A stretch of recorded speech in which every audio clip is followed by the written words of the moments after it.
The inter-team battle between Lewis Hamilton and George Russell is heating up nicely, but who will come out on top at Mercedes in 2023? Hey guys, how's it going? My name is Joe Tyrrell and welcome back to GP Blog. How will the pair get on? Who will be on top? Who can consistently challenge Max Verstappen and Ferrari? And who could be world champion?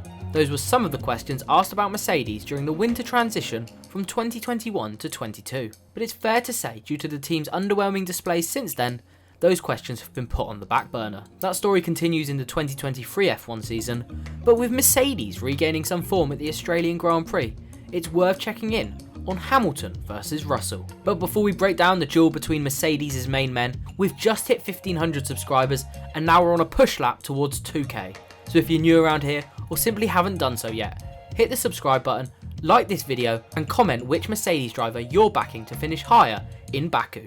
So 22 races in 2022 and 3 so far in 23, but who leads the way? Well, as you may know, Russell beat his teammate in the Drivers' Championship last season and narrowly leads the way in the race results head to head. He's finished above Hamilton on 13 occasions, with the other Brit just behind on 12.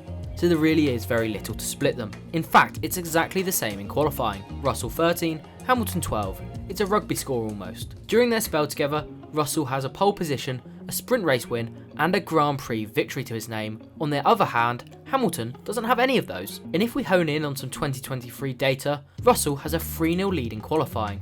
That's a football score. However, there's next to nothing between the two drivers in these details, so we can't really draw any conclusions. What we can say though, and confidently, is that Russell is a significant step up compared to Valtteri Bottas. The Finnish driver finished ahead of Hamilton in the race roughly 1 in every 3 Grand Prix, and qualifying wasn't too dissimilar. Russell outqualified Hamilton by 0.136 seconds in Australia, and it was a pretty big session. With Perez out of the running in Q1 and Ferrari seemingly nowhere, all they had to do was beat Fernando Alonso and they'd lock out 2 of the front 3 grid places.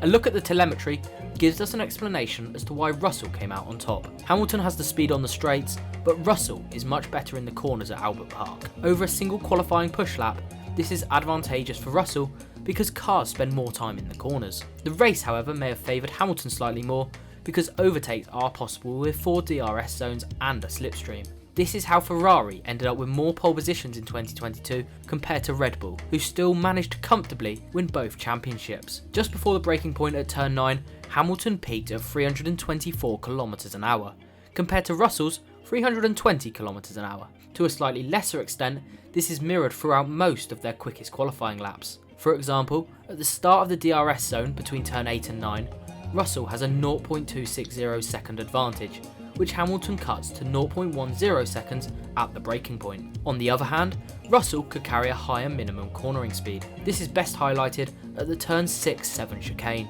Hamilton's slowest speed through that chicane is around 10 km an hour slower than George Russell. Let's take a hop, skip and a jump over to Jeddah. 80% of the track is spent at full throttle, with average speeds of 250 km an hour. It seems Russell got the most out of this. He was able to reach faster top speeds than Hamilton. The 7-time world champion did gain some time back in the corners, for example, at turn 15-16, where Hamilton gained nearly a 10th. But it will never be enough at Jeddah to cancel out the straight line performance given the unique characteristics. All this and much more means it's incredibly tight between the two Mercedes teammates. So far in 2023, it's coming down to setup methods, which isn't surprising when the car is where it's at, and a bit of luck.